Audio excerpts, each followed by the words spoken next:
노새 두 마리, 최일남. 그 골목은 몹시도 가팔랐다. 아버지는 그 골목에 들어서기만 하면 미리 저만치 앞에서부터 마차를 세게 몰아가지고는 그 힘으로 하여 단숨에 올라가곤 했다.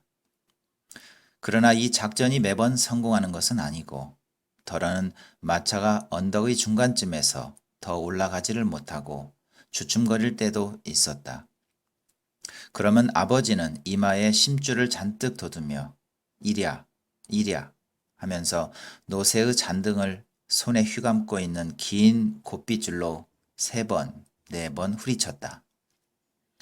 노새는 그럴 때마다 뒷다리를 바득바득 바둥거리며 안간힘을 쓰는 듯 했으나 그쯤 되면 마차가 슬슬 아래쪽으로 미끄러 내리기는 할망정 조금씩이라도 올라가는 일은 드물었다. 물론 마차에 연탄을 많이 실었을 때와 적게 실었을 때에도 차이는 있었다. 적게 실었을 때는 그깟것 달랑달랑 단숨에 오르기도 했지만 그런 때는 드물고 대개는 짐을 가득가득 싣고 다녔다.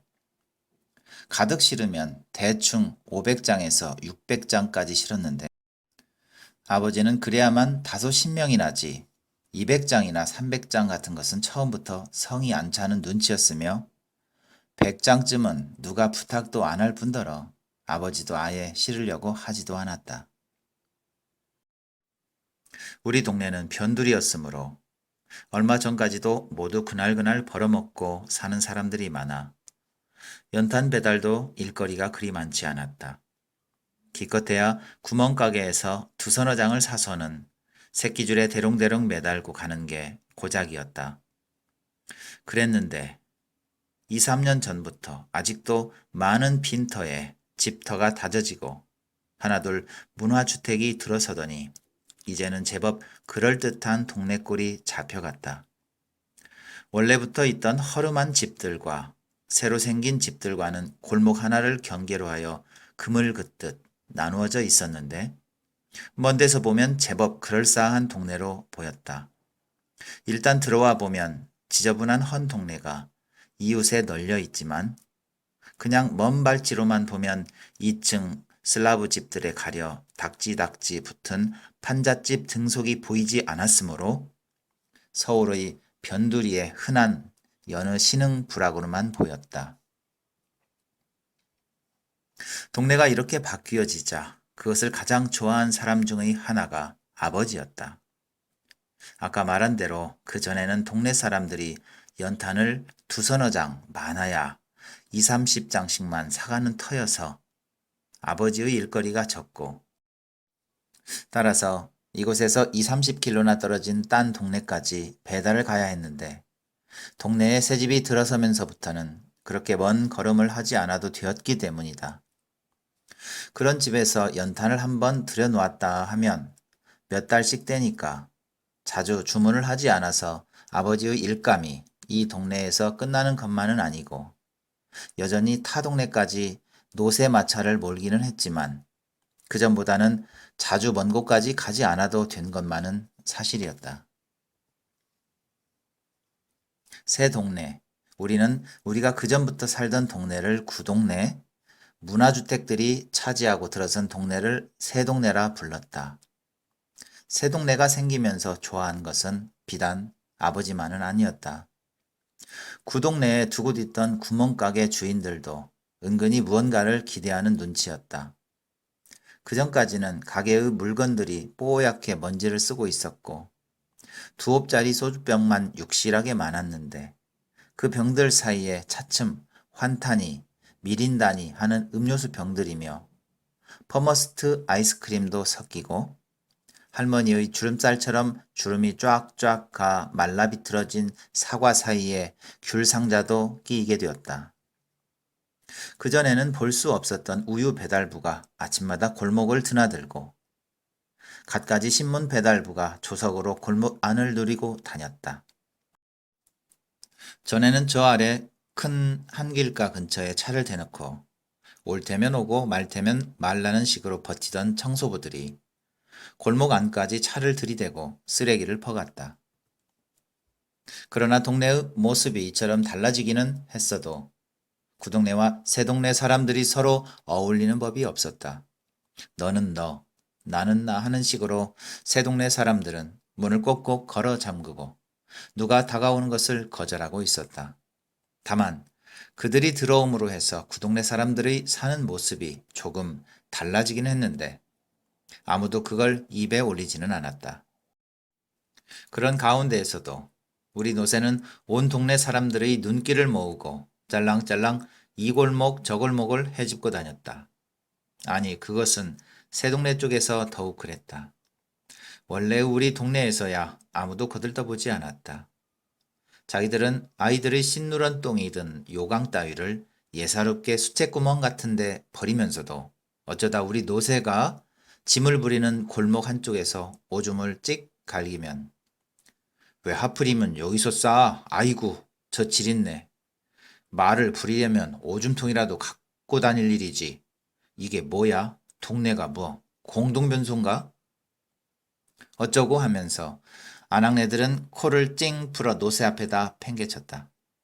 말과 노새의 구별도 잘 못하는 주제에 아무 데서나 가르침을 퇴퇴 받는 주제에 우리 노새를 보고 눈을 찢어지게 흘겼다. 그러나 새 동네에서는 단연 달랐다. 여간에서 말을 잘 않는 아주머니들도 우리 노새를 보면 입가에 미소를 머금었다. 개 중에는 아이 귀여워. 오랜만에 보는 노새인데?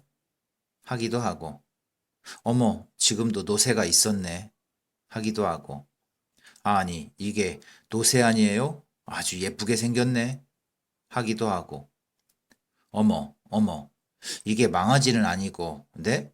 노새라고요? 아 노새가 이렇게 생겼구나 하면서 모가지에 매달린 방울을 한번 만져보려다가 노새가 고개를 젓는 바람에 찔끔 놀라기도 했다. 비단 연탄 배달을 간 집에서만이 아니라 이 근처 길을 가던 사람들도 우리 노새를 힐끗 쳐다본 순간 분명히 다소 놀라는 기색으로 다시 한번 거들떠보곤 했다. 대야를 옆에 끼고 볼이 빨갛게 익은 채 목욕 가다 오던 아주머니도 부드러운 눈길로 노새를 바라보고 다정하게 나들이를 가려고 막 대문을 나서던 내외분도 우리 노새가 짤랑짤랑 지나가면 고것 하는 표정으로 한동안 지켜보고 파 한 단 사가지고 젠걸음으로 쫄쫄거리고 가던 식모 아가씨도 잠시 발을 멈추고 노새를 바라보았다. 무엇보다도 우리 노새를 보고 좋아하는 것은 새 동네 아이들이었다. 노새만 지나가면 지금까지 하던 공착이나 배드민턴을 멈추고 한동안 노새를 따라왔다. 야, 노새다. 한 아이가 외치면 다른 아이들도 덩달아 외쳤다. 그래, 노새다.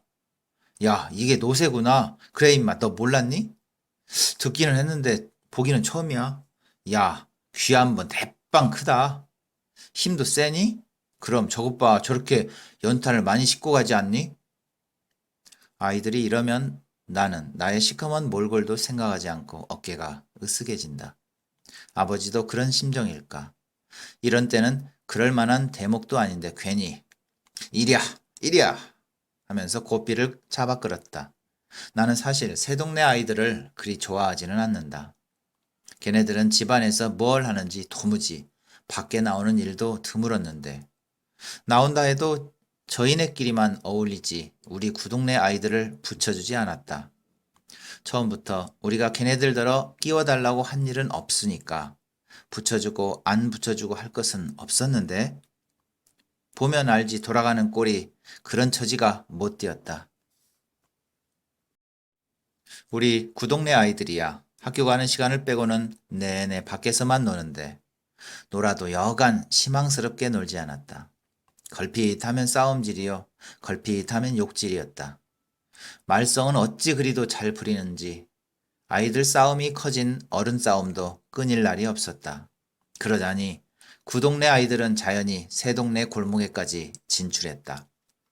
같은 골목이라도 새 동네는 널찍한 데다가 사람들의 왕래도 그리 잦지 않아서 놀기도 좋았다.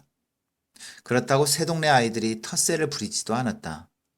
그들은 저희들끼리 놀다가도 우리들이 내려가면 하나둘씩 슬며시 자기네 집으로 들어갔다. 그런 아이들이었으므로 나는 평소에 대면대면하게 대했는데 이들이 우리 노새를 보고 놀라거나 칭찬할 때만은 어쩐지 그들이 좋았다. 거기 비해서 우리 동네 아이들은 노새만 보면 엉덩이를 툭 치거나 꼬챙이 같은 걸로 자지를 건드리고 머리를 쓰다듬는 척하면서 콧등을 한 대씩 쥐어박고 하기가 일쑤였다. 평소에 말수가 적고 화내는 일이 드문 아버지도 이런 때는 눈에 불을 켜고 개구쟁이들을 내몰았다. 이 떼갈놈의 새끼들, 노새가 밥 달라든 옷 달라든 왜 지랄들이야? 우리 집에 노새가 들어온 것은 2년 전이었다. 그 전까지는 말을 부렸는데 누군가가 노새와 바꾸지 않겠느냐고 제의해 왔다. 싫으면 웃돈을 조금 얹어 주고라도 바꾸어 주겠다는 것이었다.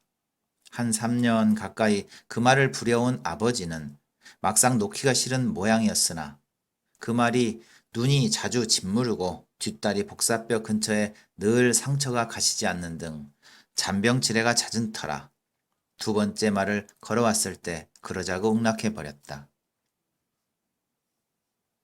할머니와 어머니 그리고 큰형은 그래도 말이 낫지.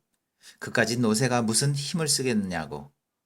바꾸지 말자고 했으나 노새를 한번 보고 온 아버지는 어떻게 생각했는지 그 길로 노새와 말을 맞바꾸었다. 아닌 게 아니라 노새는 힘이 하나도 없어 보였다. 보기에도 비리비리한 게 약하디 약하게만 보였다. 할머니나 어머니 그리고 큰형은 그것 보라고. 이게 어떻게 그 무거운 연탄찜을 나르겠냐고 빈정댔는데 그래도 아버지는 가타부타 말이 없이 노새를 우리로 끌고 가 우선 솔질부터 시작했다. 말이 우리이지 그것은 방과 바로 맞닿아 있는 처마를 조금 더 달아낸 곳에 있었다. 그래서 우리 집에는 항상 말 오줌 냄새, 똥 냄새가 가실 날이 없었다. 그뿐 아니라 그 우리 바로 옆방이 내가 할머니와 큰형과 함께 자는 방이었으므로 나는 잠결에도 노새가 앉았다 일어나는 소리, 힝힝거리는 소리, 방귀 소리까지 들을 수 있었다. 어쨌거나 이 노새가 들어오면서 그 뒤치다거리는 주로 내가 맡게 되었다. 큰형도 덜어 돌봐주기는 했으나 큰형마저 군에 들어가고 난 뒤부터는 나에게 전적으로 그 일이 맡겨졌다. 고등학교를 나온 작은 형이 있는 해도 그는 아버지나 어머니의 성화에 아랑곳 없이 늘상 밖으로 싸다니기만 하고 집에 있을 때도 기타를 들고 골방에 처박히기가 일쑤였다. 가엾게도 노새는 원래 회색빛이었는데도 우리 집에 온 뒤로는 차츰 연탄때가 묻어 검정빛으로 변해갔다. 엉덩이께는 물론 갈기도 까맣게 연탄가루가 앉아 있었다. 내가 깜냥으로는 지성스럽게 털어주고 닦아주고 하는데도 연탄때는 속살까지 틀어박히는지 닦아줄 때만 조금 희끗하다가 한바탕 배달을 갔다 오면 도로 그 모양이었다. 하지만 노새도 내 그런 정성을 짐작은 하는지 멍청이 서 있다가도 내가 가까이 가면 고개를 위아래로 흔들어 아는 체를 했다. 그랬는데 그 노새가 오늘은 우리 집에 없다. 노새가 갑자기 달아난 건 어저께 일이었다. 아버지는 연탄을 실은 뒤 노새의 고삐를 잡고 나는 그냥 뒤따르고 있었다. 내가 뒤따르는 것은 아버지에게 큰 도움이 못 되고 할 일 없이 따라다니기만 할 뿐이었다. 야트막한 언덕길을 오를 때 마차의 뒤를 밀기도 했으나 그것은 그대로 신용일 뿐 내 어린 힘으로 어떻게 된다든가 하는 일은 없었다. 아버지는 이따금 따라다니지 말고 집에 가서 공부나 하라고 했지만 내가 공부를 다 했어요 하면 그 이상 더 말리지는 않았다. 그러나 탄을 싣거나 부릴 때 내가 거들려고 나서면 아버지는 한사코 그걸 말렸다. 아버지가 그랬으므로 나는 그러면 더 좋지 하는 홀가분한 마음으로 망아지 모양 마차 뒤만 졸졸 따라다녔다. 바로 어저께도 그랬다. 새 동네의 두 집에서 200장씩 갖다 달라고 해서 아버지는 연탄 400장을 싣고 새 동네로 들어가는 그 가파른 골목길을 들어서고 있었다. 얘기의 앞뒤가 조금 바뀌었지만 우리 아버지는 연탄 가게의 주인이 아니고 큰 길가에 있는 연탄 공장에서 배달 일만 맡고 있다. 그러므로 연탄 공장의 배달 주임이 어느 동네 어느 집에 몇 장을 배달해 주라고 하면 그만한 양의 탄을 실어서 주고 거기 따르는 구전만 받으면 그만이었다. 그런데 한 가지 자랑스러운 일은 아버지는 아무리 찾기 힘든 집이라도 척척 알아낸다는 것이다. 연탄 공장 사람들이 설명이 미처 끝나기도 전에 알만하오 한마디면 그만이었다. 열이면 열 거의 틀리는 일이 없었다. 오죽하면 공장 사람들도 마차 행감은 집 찾는데 귀신이니까 하면서 혀를 내두를까. 그들도 아버지에게 실려 보내면 마음이 놓인다는 것이었다. 어저께도 아버지는 이러이러한 댁에 갖다 주라는 말을 듣자 두 번 다시 물어보지 않고 짐을 싣고 나선 것이다.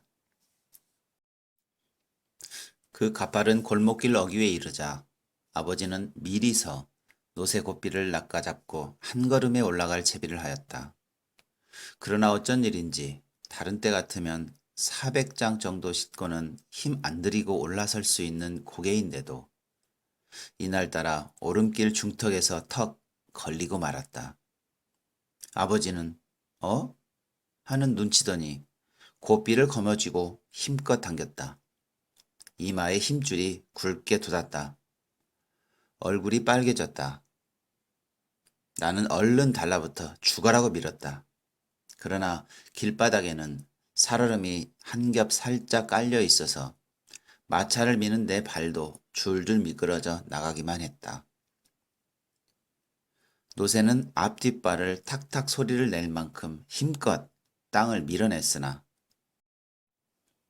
마차는 그때마다 살얼음 위에 노새의 발자국만 하얗게 긁힐 뿐 조금도 올라가지 않았다. 아직은 아래쪽으로 밀려 내리지 않고 제자리에 버티고 선 것만도 다행이었다. 사람들이 몇 명 지나갔으나 모두 쳐다보기만 할 뿐 아무도 달라붙지는 않았다. 그전에도 그랬다. 사람들은 얼핏 도와주고 싶은 생각이 났다가도 상대가 연탄 마차인 것을 알고는 감히 손을 내밀지 못했다. 도대체 어디다 손을 댄단 말인가? 제대로 하자면 손만 아니라 배도 착 붙이고 밀어야 할 판인데 그랬다간 옷을 모두 망치지 않겠는가? 옷을 망치면서까지 친절을 베풀 사람은 이 세상엔 없다고 나는 믿어오고 있다. 그건 그렇고 그런 시간에도 마차는 자꾸 밀려 내려가고 있었다. 돌을 겨려고 주변을 살펴보았으나 그만한 돌이 얼른 눈에 띄지 않을 뿐더러 그나마 나까지 손을 놓으면 와르르 밀려 내려올 것 같아서 손을 뗄 수가 없었다. 아버지는 평소의 그답지 않게 사정없이 노새에게 매질을 해댔다. 이랴, 우랴질놈의 노새, 이랴. 노새는 눈을 뒤집어 까다시피 하면서 바득바득 악을 써댔으나 판은 이미 그른 판이었다. 그때였다. 노새가 발에서 잠깐 힘을 빼는가 싶더니 마차가 아래쪽으로 와르르 흘러내렸다. 뒤미쳐 노새가 고꾸라지고 연탄 더미가 대그르 무너졌다. 아버지는 밀려 내려가는 마차를 따라 몇 발짝 뒷걸음을 치다가 홀랑 물구나무 서는 꼴로 나자빠졌다. 나는 얼른 한 옆으로 비켜섰기 때문에 아무 일도 없었다. 그러나 정작 일은 그 다음에 벌어지고 말았다. 허우적거리며 마차에 질질 끌려가던 노새가 마차가 내박질러진 자리에서 벌떡 일어서더니 뒤도 안 돌아보고 냅다 뛰기 시작한 것이다. 정확히 말하면 벌떡 일어섰다가 순간적으로 아버지와 내가 있는 쪽을 힐끔 쳐다보고는 이내 뛰어버린 것이다. 마차가 넘어지면서 무엇이 부러져 몸이 자유롭게 된 모양이었다. 내 노새. 아버지는 넘어진 채 그 경황에도 뛰어가는 노새를 쳐다보더니 얼굴이 새하얘졌다. 그러나 그런 망설임도 급대뿐 아버지는 힘들게 일어서자 딴 사람이 되어 빠른 걸음으로 노새를 뒤쫓았다. 내 노새, 내 노새. 아버지는 크게 소리 지르는 것도 아니고 그렇다고 입안의 소리도 아닌 엉거주춤한 소리로 연방내면서 노새가 달려간 쪽으로 뛰어갔다. 나도 얼른 아버지의 뒤를 따랐다. 노새는 10m쯤 앞에 뛰어가고 있었다. 뒤미쳐 앞쪽에서는 악 하는 비명소리가 들려왔다. 어깨에 스케이트 주머니를 메고 오던 아이들 둘이 기겁을 해서 길 옆으로 비켜서고 뒤따라오던 여학생 한 명이 엄마 하면서 오던 길을 달려갔다. 손자를 업고 오던 할머니 한 분은 이런 하면서 어쩔 줄 몰라 하다가 그 자리에 폭삭 주저앉고 말았다. 막 옆 골목을 빠져나오던 택시가 찍 브레이크를 걸더니 덜렁 한바탕 춤을 추고 멎었다. 금세 이 집, 저 집에서 사람들이 쏟아져 나와서 골목은 어느 사이 수많은 사람들이 모여 웅성대기 시작했다. 왜 그래? 왜 그래? 무슨 일이야? 무슨 일이야? 말이 도망갔나 봐. 말이 도망갔나 봐. 무슨 말이? 무슨 말이? 저기 뛰어가지 않아? 얼라? 그렇군. 말이 뛰어가는군. 별꼴이야. 말마차가 지금도 있었군. 이런 웅성거림 속을 아버지는 두 주먹을 불끈 쥐고 뜀박질쳐 갔다. 내 노새, 내 노새. 그때 나는 아버지보다 몇 발짝 앞서 있었다. 아버지의 헉헉 소리가 들려왔다. 하지만 노새는 우리보다 훨씬 빨랐다. 노새는 이미 큰 길로 나가고 있었다. 드디어 아버지는 큰 길로 나오자 덜컥 그 자리에 주저앉고 말았다. 노새는 이제 보이지 않았지만 나는 노새보다도 아버지의 일이 더 큰일일 것 같아서 뛰던 것을 멈추고 아버지의 손을 잡고 끌어 일으키려고 했다. 한데 아버지는 쉽게 일어나지를 못했다. 아버지의 눈을 더할 수 없는 실망과 깊은 낭패로 가득 차 나는 제대로 쳐다보지도 못하고 슬며시 고개를 돌리다가 이내 축 처지고 말았다. 얼굴 근육이 실룩거리는 것이 옆 얼굴에도 보였다. 불현듯 슬픔이 복받쳐 내 눈도 쓴벅거렸으나 나는 그것을 억지로 참고 계속해서 아버지의 팔목을 이끌었다. 아버지, 여기서 이렇게 앉아있으면 어떻게 해요? 노새를 찾아야지요. 지나가는 사람들이 우리 부자의 이런 모습을 구경거리나 되는 듯이 잠깐 쳐다보았다. 그래. 아버지는 힘없이 일어났으나 나는 어디를 어떻게 가야 할지 그저 막막하기만 했다. 아버지도 그런 눈치인 듯 나를 한번 덤덤히 쳐다보다가 아무 말 없이 앞장을 서기 시작했다.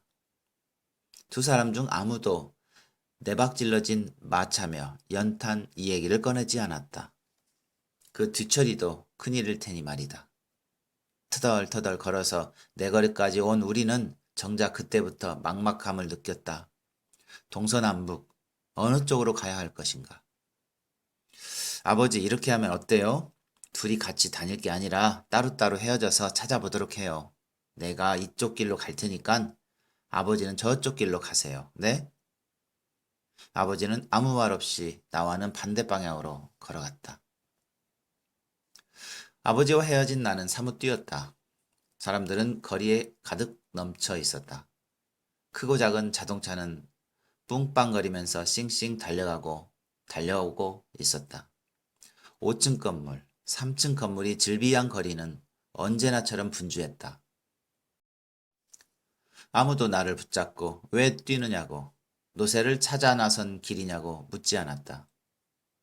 아무도 내가 찾는 노새가 방금 저쪽으로 뛰어갔다고 걱정 말라고 일러주진 않았다. 나는 이 사람에게 툭 부딪히고 저 사람에게 탁 부딪히면서 사뭇 뛰었다.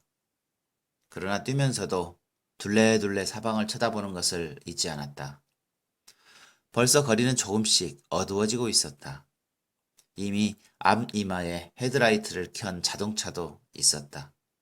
나는 그런 자동차들이 막 뛰어다니는 노새로 보였다.